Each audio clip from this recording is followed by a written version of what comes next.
Chelsea are in trouble again, and another manager could be on his way out. 3 consecutive Premier League defeats.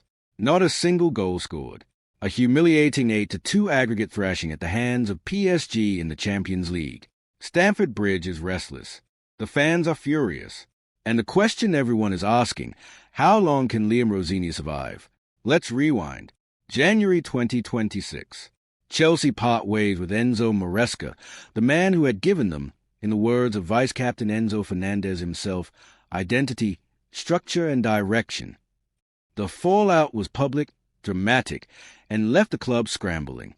Enter Liam Rosenior, the 41-year-old Englishman, previously at Hull City and, more recently, at Chelsea's Blue Coast sister club Strasbourg, was handed one of football's most complicated jobs mid-season. No pre-season. Another man's players, and a fan base already on edge. At first, it actually looked promising. Chelsea got a lift. The new manager bounce was real. But then, the wheels came off. The numbers right now make grim reading. Chelsea have lost 5 of their last 6 matches in all competitions. That solitary win, a 7-0 cup demolition of League One Port Vale, hardly a statement result. In the Premier League, it's even worse. 3 straight losses without scoring a single goal. Everton 3-0, Newcastle 1-0, Manchester City 3-0. According to reports, that is the first time Chelsea have gone 3 consecutive league games without scoring since 1998. 1998. Let that sink in. And it's not just the results, it's a manner of them. Routed by PSG over 2 legs, dominated by a struggling Everton side at the Hill Dickinson Stadium. At a moment when Liverpool dropped points and Chelsea could have gone fourth, they were nowhere. Behind the scenes, the mood is reportedly no better.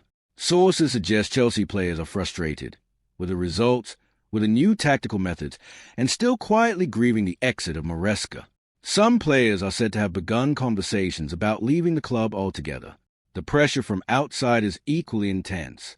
Pundits like Gary Neville have questioned whether Rosenior has the experience for a job this size.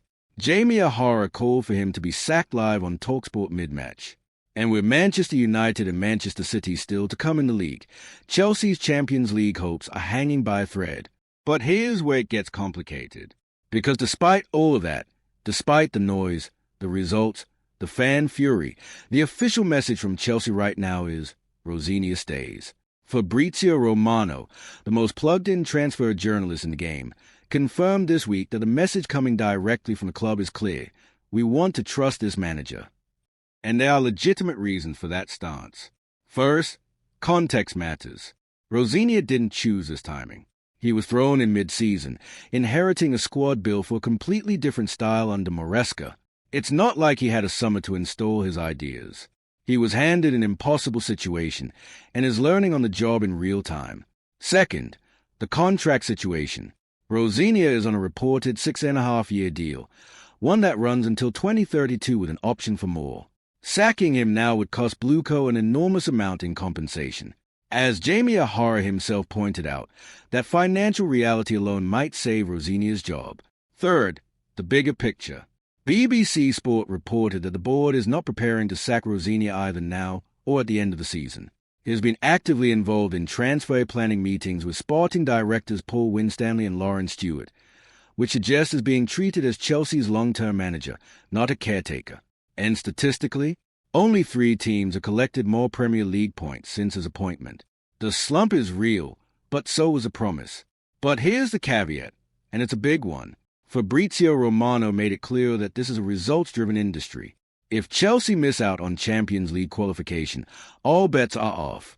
And some reports suggest certain club officials have already decided a new direction is needed next season, creating a worrying split in messaging at board level. So who could come in if the worst happens? Luis Enrique, PSG's current boss, has reportedly been eyed by Chelsea's hierarchy. After masterminding that 8-2 aggregate demolition of Chelsea, he's already shown what he can do with a youthful, technical squad. Andoni Iraola at Bournemouth, highly rated, out of contract in the summer, plays fluid, high-intensity football, a natural fit for Chelsea's style and their South American recruitment model. Cesc Fabregas, the Como manager who has both Chelsea and Manchester City interested, a former player with an elite tactical education. Bold, but intriguing.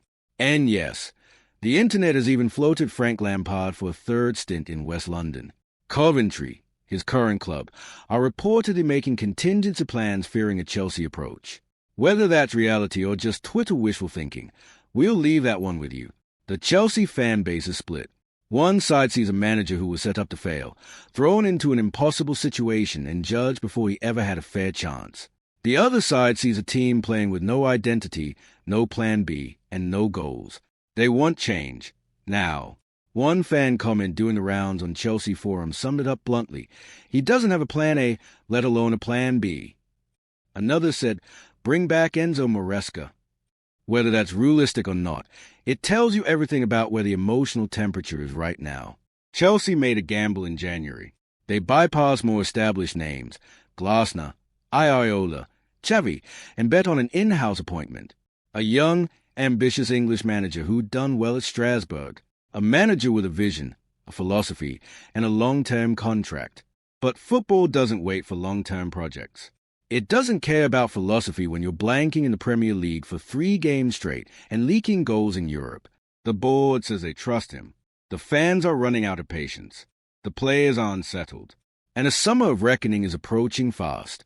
So here's the question, and we want to know what you think in the comments.